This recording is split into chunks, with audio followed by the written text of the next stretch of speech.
మనమేమో చెప్పేదేమో శ్రీరంగ నీతులు, చేసేవన్నీ దొంగ పనులు. ఇంకో పదం ఉంది కానీ ఆ పదం నేను వాడను, ఎందుకంటే పాపం ఆ క్యాస్ట్ వాళ్ళు మళ్ళీ ఎట్లాంటి దుర్మార్గుల్ని, దరిద్రుల్ని, నీచుల్ని, నికృష్టుల్ని తీసుకొని వెళ్ళి ఆ క్యాస్ట్తో పోల్చడం, ఆ క్యాస్ట్ని అవమానపరచడం. మనం చెప్పేదేమో శ్రీరంగ నీతులు. ఎవరు? చంద్రబాబు నాయుడు ముఖ్యమంత్రిగా ఉన్నప్పుడు పాపం వారం రోజుల క్రితమే మా మిత్రుడు పట్టాభి ఒక పెద్ద ప్రజెంటేషన్ ఇచ్చాడు. గత ప్రభుత్వంలో తెలుగుదేశం, వైఎస్ఆర్ కాంగ్రెస్ పార్టీ జగన్మోహన్ రెడ్డి ఫెన్సింగ్ కి 10 కోట్లు వేసుకున్నాడు, జగన్మోహన్ రెడ్డి బాత్రూమ్ కు టైల్స్ పెట్టించుకున్నారు, జగన్మోహన్ రెడ్డి ఇంటికి ఇంత ఖర్చు పెట్టుకున్నాడని. జగన్మోహన్ రెడ్డి సొంత ఇల్లు లేకపోతే అధికారిక నివాసం ప్రభుత్వం నుంచి పెట్టించుకున్నాడు, దానికి అనుమతులు బరుమతులు ఏదో సచ్చిని, మీరేదో కింద మీద పడుతున్నారు. మరి ఈ జీవో ఏందండి? మీరు ఇచ్చుకున్న జీవో ఏంటి? మరి మీ ఇంటికి ఎందుకు కోట్ల రూపాయలకు శాంక్షన్ చేసుకున్నారు? అంటే మనం చేస్తేనేమో సంసారమా, మిగతా వాళ్ళు చేస్తేనేమో వ్యభిచారమా? అంటే మనం అయితే పత్తిత్తులమా, మిగతా వాళ్ళేమో దొంగలా? మన పార్టీ చేస్తేనేమో కరెక్టా? మనం డబ్బులు కాదా వాడుకునేది? ఇది ప్రజాధనం కాదా? ఎవడండి మీ ఇంటికి? ఎవడండి? Repairs and replacement of existing solar power fencing with new items at honourable AP CM residence at Undavalli, Guntur district.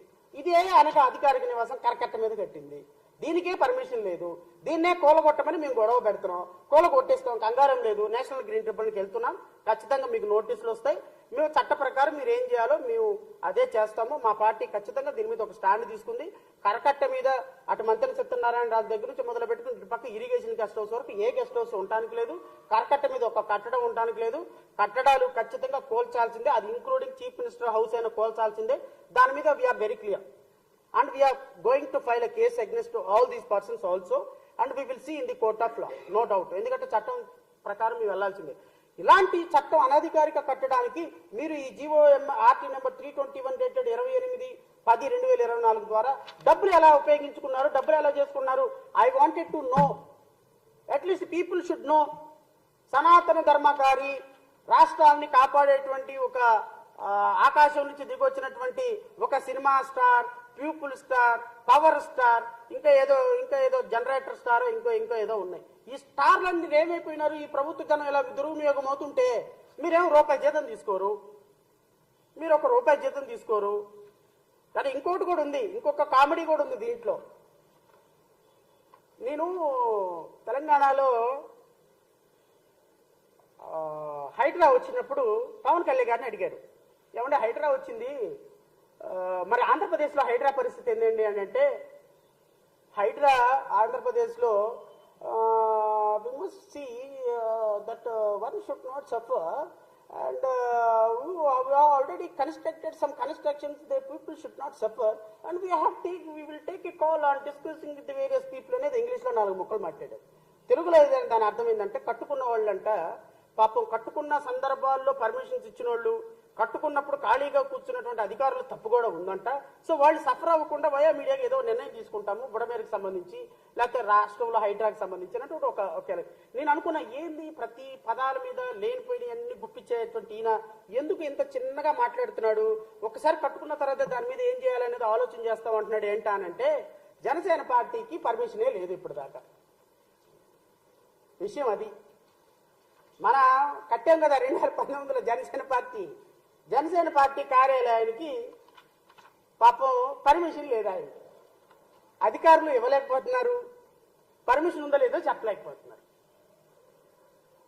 మనం కట్టిన జనసేన పార్టీ కార్యాలయానికి ఈ రోజు వరకు సనాతన ధర్మాన్ని కాపాడేటువంటి సనాతనకారి, లా అండ్ ఆర్డర్ని 4 పాదాల మీద నడిపేటువంటి పదాధికారి, క్లాప్ కొట్టినా ఇంకా ప్యాకప్ చెప్పినా కూడా నటించేటువంటి ఒక అద్భుతమైన నటనాధికారి మన పార్టీ ఆఫీస్కి పర్మిషన్ లేదు.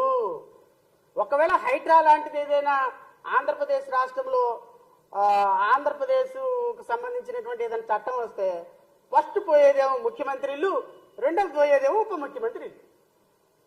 ముఖ్యమంత్రి కార్యాలయం, పార్టీ ఆఫీస్. రాష్ట్ర ప్రజలు ఒక్కసారి నిర్ణయం చేసుకోండి. మాట్లాడే మాట ఏంటి, మనం చేసే పనులేంటి?